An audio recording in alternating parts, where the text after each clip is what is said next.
अनादिकाल से हमारे आत्मा का पर्यावरण बिगड़ गया है। बाहर का पर्यावरण को नगर पालिका ठीक कर सकती है, लेकिन आत्मा का प्रदूषण पर्यावरण ठीक करने के लिए हमें मिथ्यात्व और अज्ञान और असंयम को छोड़ना पड़ेगा, क्योंकि कर्म का प्रदूषण हमारे आत्मा में अनादिकाल से है और उस कर्म के प्रदूषण को दूर करने के लिए पर्युषण पर्व आया है। और ये पर्व हमें यही बताता है कि जिस तरह अग्नि के द्वारा बाहर की वस्तु जलती है, उसी तरह धर्म के साथ हम कर्म के उस अग्नि के द्वारा कर्म को जलाने का ये पर्युषण पर्व है। क्योंकि पहले दिन जैसे महाराज ने बताया, पहला उत्तम क्षमा को हम मनाए थे और उसके बाद और अंत में एक बार क्षमा वाणी के रूप में मना रहे हैं। जो पहला उत्तम क्षमा आया था, उस दिन हम लोगों ने क्रोध न करने का संकल्प किया था। 365 दिन में 355 दिन हमारे जो क्रोध के कारण हमारे आत्मा का पतन किया था, और इसीलिए उत्तम क्षमा के दिन हमने क्रोध न करने का संकल्प करने के बाद अंतिम क्षमा वाणी इसलिए आया है कि जिन जिन लोगों से हमारा व्यवहार करते समय क्रोध हुआ है,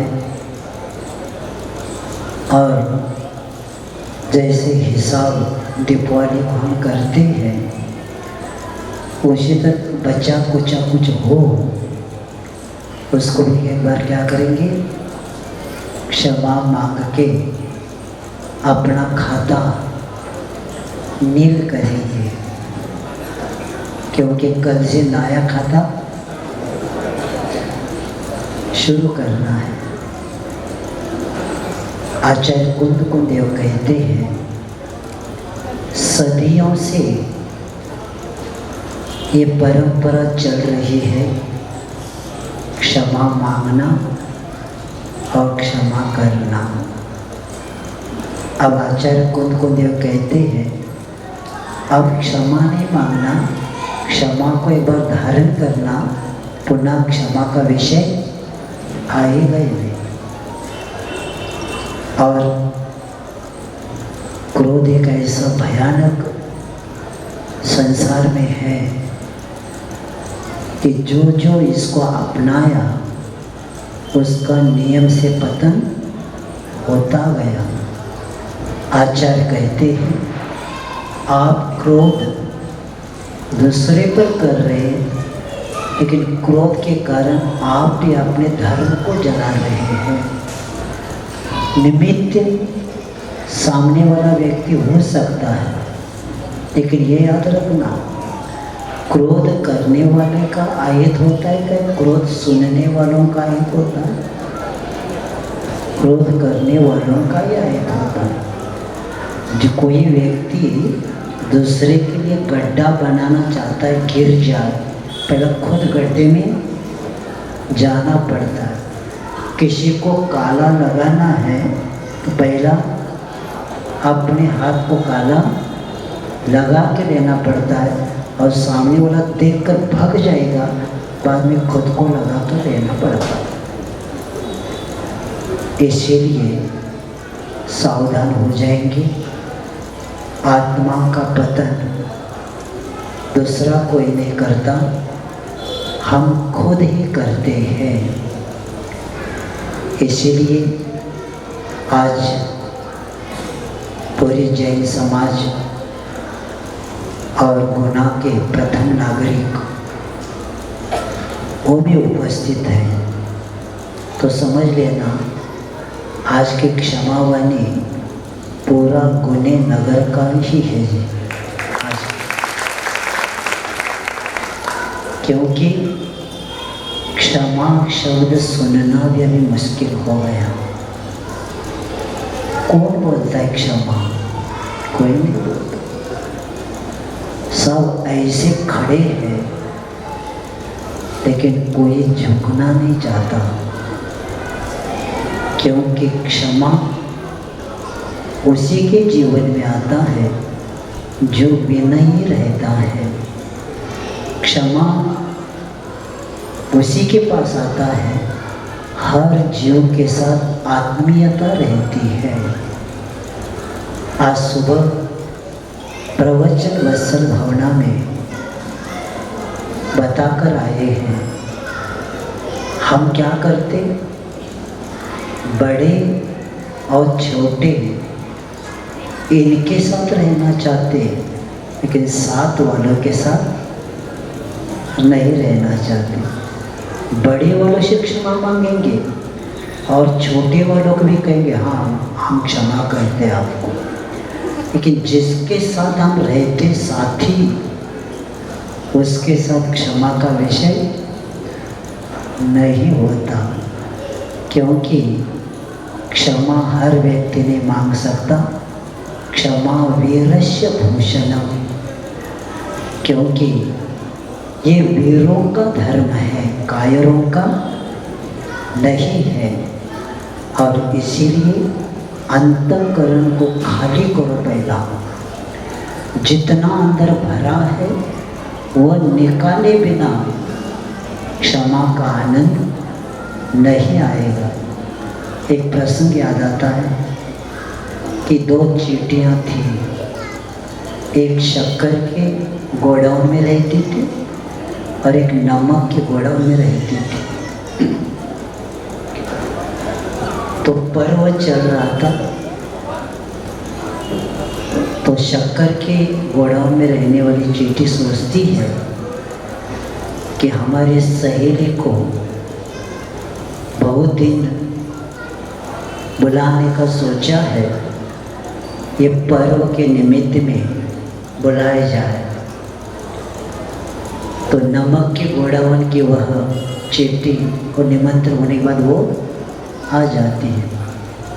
आने के बाद शक्कर के गोडाउन में रहने वाली वह चींटी कहती है बहुत अच्छे अच्छे पकवान बनाए हैं, आज आपको ना नहीं कहना, मैं जो परसूंगी वो आपको खाना पड़ेगा, क्योंकि कितने दिनों के बाद आप आए हैं और हमारी इच्छा आपको पूर्ण करना है। तो चींटी नमक की गोडाउन से आई हुई बैठ जाती है और ये इसको खिलाना शुरू कर देती है। थोड़ी खाते ही चेहरे पर देखती है चेहरा पर परिवर्तन, जो यहाँ का आनंद परोसने वालों को था लेकिन खाने वालों को आनंद नहीं दिख रहा था। बार बार कहती है क्या आपको अच्छा नहीं लग रहा है क्या? वो बोलती नहीं, सिर्फ वो मुंह घुमा के बताती जाती है। बाद में कहती है कि इतना अच्छा मिष्ठान बनाने के बाद भी ये बोलती क्यों नहीं? तो कहती है मुँह खोलो तुम्हारा, मैंने इतना अच्छा मिष्ठान दिया, आप कुछ प्रतिक्रिया व्यक्त नहीं कर रहे, मुँह खोल दो। तो मुँह खोलने के बाद देखती है शक्कर वाली गोडाउन की तो ये आते समय नमक की डली साइड में रख के आई थी। तो नमक की डली रखने के कारण यहाँ का मिष्टान का पदार्थों का आनंद नहीं आ रहा। तो कहती वो पहले निकालो मेरे सामने, मैंने कितने परिश्रम से खिला रही हूँ और मैंने कब से परिश्रम किया है, और आप मुझे पता चला कि आप आते समय वो नमक लाए थे, वो खाली करो, बाद में हमारे का मिष्टान आपको अच्छा लग सकता है। तो उसी तरह क्रोध रूपी नमक की डली पहला क्या करना पड़ेगा, निकालना पड़ेगा, तब क्षमा वाले का आनंद आ जाएगा। नहीं तो क्या, हाँ क्या उत्तम क्षमा हो। मैं सुबह सुबह पहला शब्द मुझे कोई मंदिर जा रहा था, ऊपर सुना था उत्तम क्षमा। हमने कहा कौन से मन महाराज है क्या पता।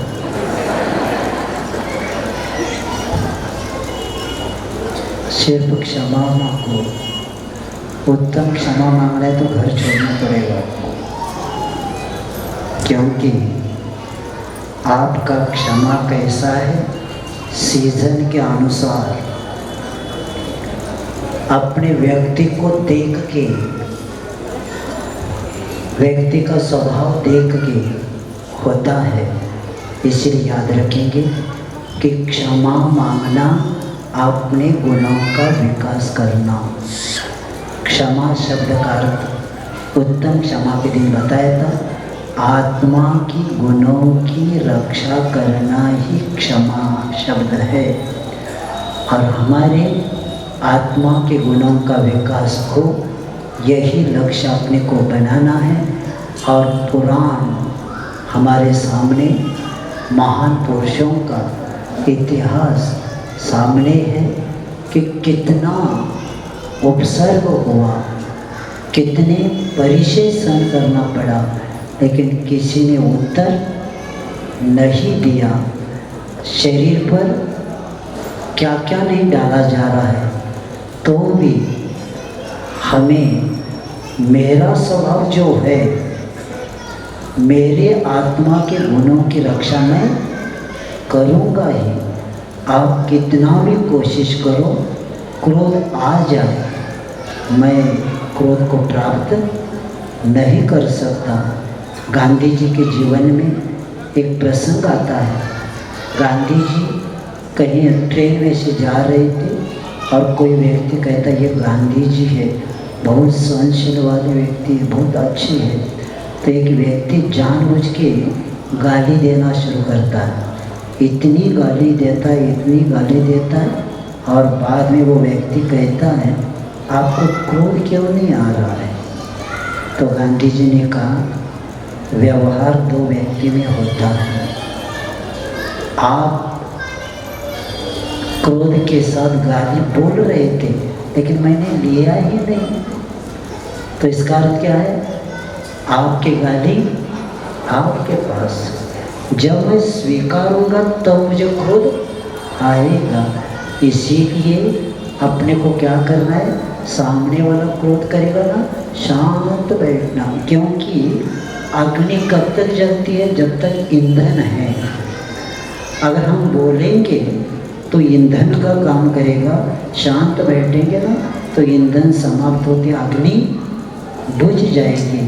क्योंकि क्षमा को धारण करने वाला व्यक्ति इसलिए क्षमा धारण करता है खुद, कि सामने वालों का क्रोध हो के उसका कर्म का बंध ज़्यादा उसको न हो,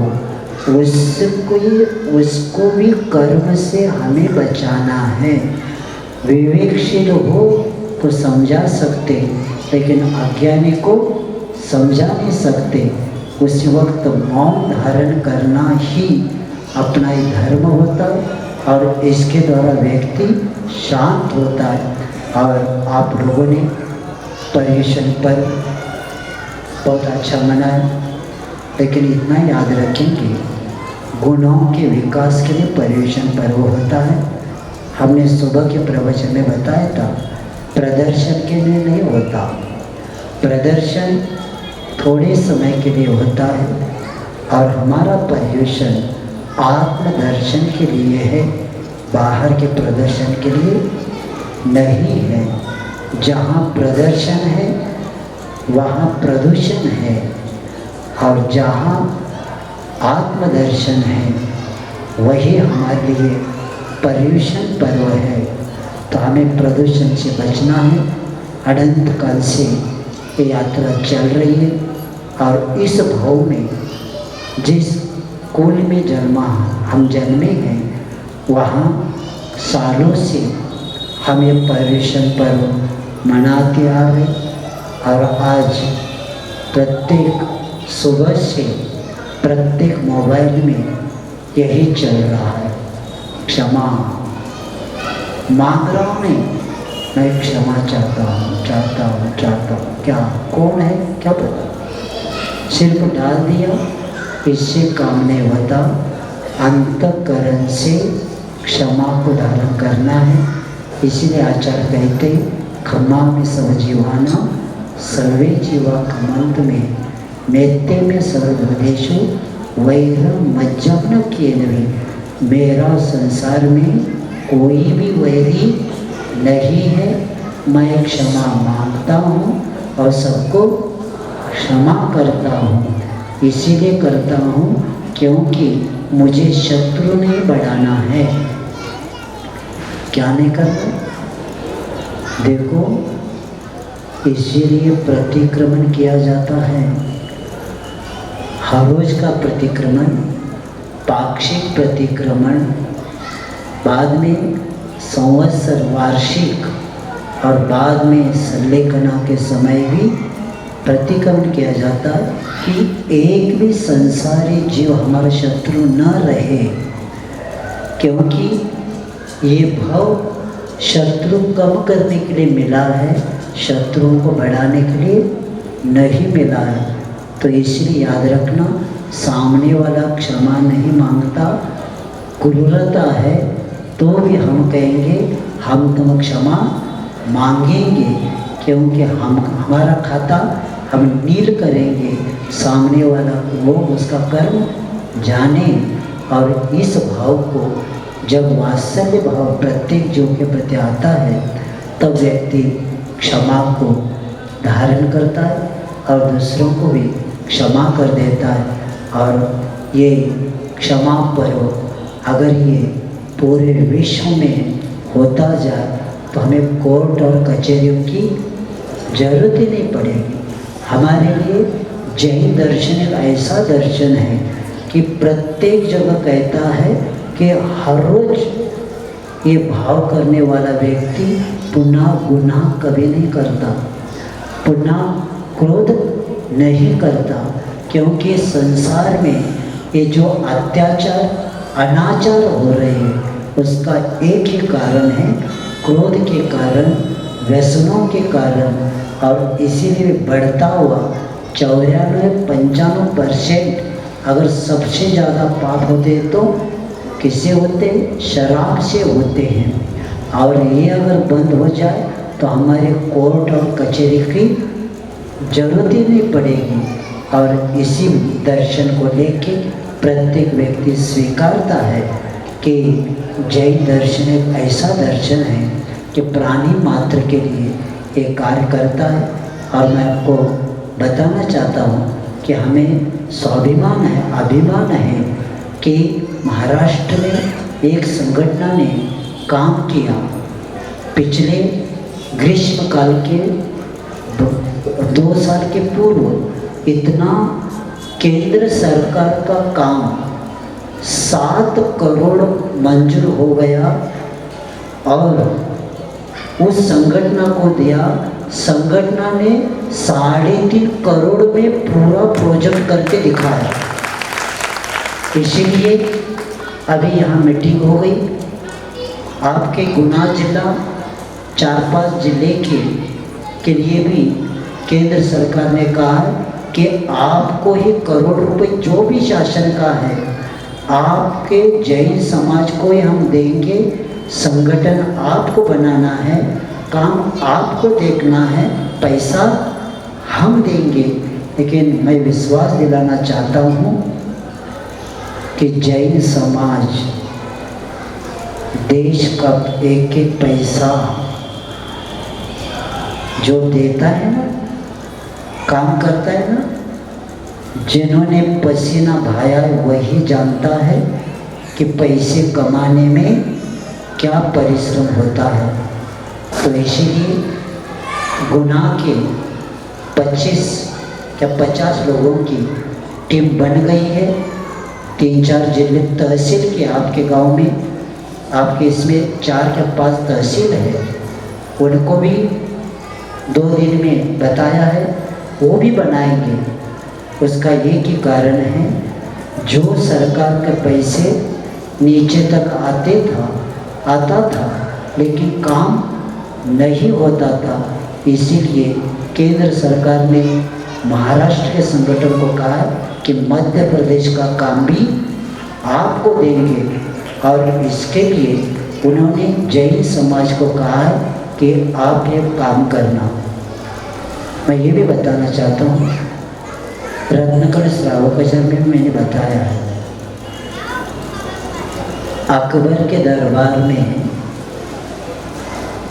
खजाना कोषाध्यक्ष कौन थे? एक जैन व्यक्ति था। जब मुस्लिम समाज की मीटिंग हो गई, उस मीटिंग में मुस्लिम समाज कहने लगी कि जैन को क्यों रखा है आपने? तब अकबर ने कहा, यहाँ का एक हीरा भी उठाना पाप समझता है, इसलिए हमने जैन को रखा। और ऐसे व्यक्ति को रख के अंत में जब रिटायर हुआ तो उस व्यक्ति का सम्मान अकबर ने कैसे किया? उन्होंने पूछा, इतने सालों अपने काम किया हमारा, आपको क्या चाहिए? मुझे कुछ नहीं चाहिए, मुझे एक जिन मंदिर बनाना है। और सहारनपुर में अकबर के खजाने से पैसे के द्वारा जैन मंदिर बन गया। मैं इसलिए विषय रखा क्योंकि धर्म का पालन करने वाला जैन आचरण भी धर्म का ही करता है। सिर्फ मंदिर की बात नहीं करता, सिर्फ पूजन की बात नहीं करता, देश के लिए भी इतिहास के पन्ने खोल दो। भामाशाह को किसने पैसे दिया? बड़े बड़े गुजरात में इतना दुष्काल था, गुजरात के समाज भूखी मर रही थी, तो एक जैन ने अपना खजाना खोल दिया और पूरे गुजरात को, प्रांत को भोजन दे दिया। इतिहास भरा हुआ है और इसका एक ही कारण है कि धर्म, आत्मधर्म के साथ राष्ट्र धर्म का पालन हम करते हैं। और इसी राष्ट्र को आगे बढ़ाने का और ये क्षमा माने का लक्ष्य यही है। सिर्फ जैन समाज एक दूसरे से क्षमा नहीं मांगती, प्रत्येक प्राणी मात्र से क्षमा मांगती है और प्राणी मात्र को क्षमा कर देते। मुनिराज एकेंद्रीय से लेकर पंचेंद्रीय तक जीवों से क्षमा मांगते हैं और क्षमा भी करते हैं, क्योंकि क्षमा मांगने वाला व्यक्ति आत्मा का उत्थान कर देता है। तो उसी तरह आप भी अपने आत्मा का उत्थान करेंगे। समय आपका हो गया, इतना ही याद रखेंगे कि संसार में कोई किसी का वैरी नहीं, और वैरी कोई है तो कर्म ही है। अपने कर्म को ही एक बार ऐसे जीतना है। इसलिए हमारे भगवान जितेंद्रिय है। हमारे भगवान किसी से युद्ध करके जीत प्राप्त नहीं किया। अपने आत्मा में जो कर्म रूपी चोर है, जो कर्म रूपी कर्ज है, कर्ज रूपी जो शत्रु है, उसको जीता और ये शाश्वत सुख को प्राप्त किए। आप भी उसको प्राप्त करके अपने जीवन को उज्जवल बनाएंगे। अहिंसा परम धर्म की